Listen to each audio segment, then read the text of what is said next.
Hello friends, welcome to our YouTube channel, Gajpal A Learning. In this video we are going to study about the joints, which is a part of Unit 2, B Pharmacy first semester, Human Anatomy and Physiology Part 1. So let's start. Agenda of our video is to study about definition of joints, structural and functional classification of joints, and types of joint movement and its articulation. Joints. A joint, in the context of human anatomy, refers to the point where two or more bones come together. Joints play a crucial role in facilitating movement and providing stability in the skeletal system. They allow for various types of movements, such as bending, rotating, and extending, depending on their structure and function.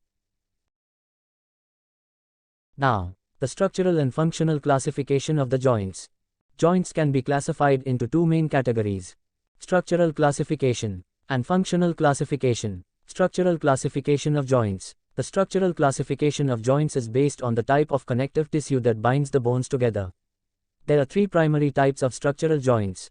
A. Fibrous joints. These joints are held together by dense connective tissue, such as collagen fibers. They allow little to no movement. Fibrous joints can be further divided into three subtypes. B. Sutures. Found between the bones of the skull, sutures are immovable joints that provide strength and stability. C. Syndesmosals. These joints have a greater distance between the articulating bones and are held together by longer collagen fibers. They allow limited movement. An example is the distal tibiofibular joint. D. Comb-fossils. These joints are found between the teeth and their sockets in the jawbone. They provide a strong attachment but allow for minimal movement. A. Cartilaginous joints. These joints are connected by cartilage, which acts as a cushion between the bones. Cartilaginous joints allow limited movement. There are two types of cartilaginous joints. F. Synchondrosals. These joints are joined by hyaline cartilage and are immovable. Examples include the epiphyseal plates in long bones during growth. G. Symphysis. These joints have a pad of fibrocartilage between the bones, providing limited movement and shock absorption.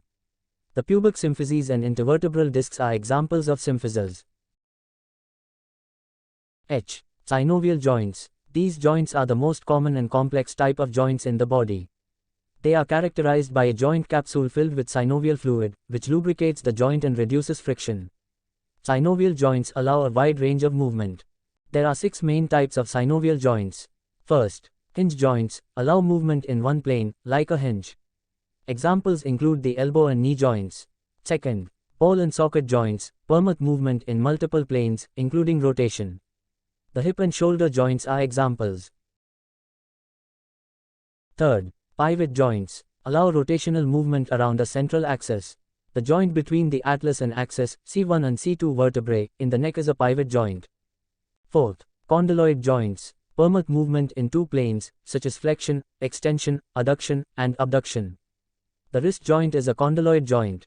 Fifth, saddle joints allow movement in two planes, similar to condyloid joints, but with a greater range of motion. The joint at the base of the thumb is a saddle joint. Sixth, gliding joints allow sliding or gliding movements between bones. The joints between the carpal bones in the wrist are gliding joints.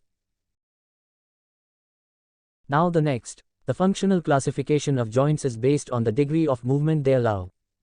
There are 3 main types of functional joints. A. Synarthrosals. These joints are immovable and provide stability. Fibrous and cartilaginous joints, such as sutures and synchondrosals, fall into this category. B. Amphiarthrosals. These joints allow limited movement and provide some flexibility. Cartilaginous joints, such as symphysis, are considered amphiarthrosals. C. Diarthrosals. Also known as synovial joints, these joints are freely movable and provide a wide range of motion. They include hinge joints, ball and socket joints, pivot joints, condyloid joints, saddle joints, and gliding joints. Joint movements, also known as joint actions or articulations, refer to the various motions that can occur at different types of joints in the human body. Here are the main types of joint movements and their associated articulations. First, flexion. This movement decreases the angle between two bones, typically in the sagittal plane. Examples include bending the elbow or bringing the knee toward the chest. Second, extension. The opposite of flexion, extension increases the angle between two bones, usually in the sagittal plane. Straightening the elbow or extending the leg are examples of extension. Third, abduction. This movement involves moving a body part away from the midline of the body. For instance, lifting the arm laterally away from the body or spreading the fingers apart. Fourth, adduction. Adduction is the movement that brings a body part back toward the midline of the body. Bringing the arm back to the side or bringing the legs together from a spread position are examples of adduction. Fifth, rotation. Rotation refers to the movement of a body part around its axis. It can be either medial, inward, or lateral, outward, rotation. Examples include rotating the head from side to side or rotating the shoulder joint. Sixth, circumduction. This movement involves a combination of flexion, extension, abduction, and adduction. It creates a circular or cone-shaped motion. Performing a windmill motion with the arm or tracing a circle with the finger are examples of circumduction. Seventh, supination. Supination is the movement of the forearm and hand that turns the palm facing up or forward. When you hold a bowl of soup in your hand with the palm facing upward, you are in a supinated position. Eighth, pronation. Pronation is the opposite of supination. It refers to the movement of the forearm and hand that turns the palm facing downward or backward. Placing the palm on a table or turning a doorknob downward involves pronation. Ninth, dorsiflexion. This movement involves flexing the foot upward toward the shin. Lifting the front of the foot off the ground while walking or stretching the ankle by pointing the toes upward are examples of dorsiflexion. 10th, plantarflexion. Plantarflexion is the movement that points the foot downward, away from the shin. Standing on tiptoes or pressing the gas pedal in a car involve plantarflexion. Thank you for watching this video.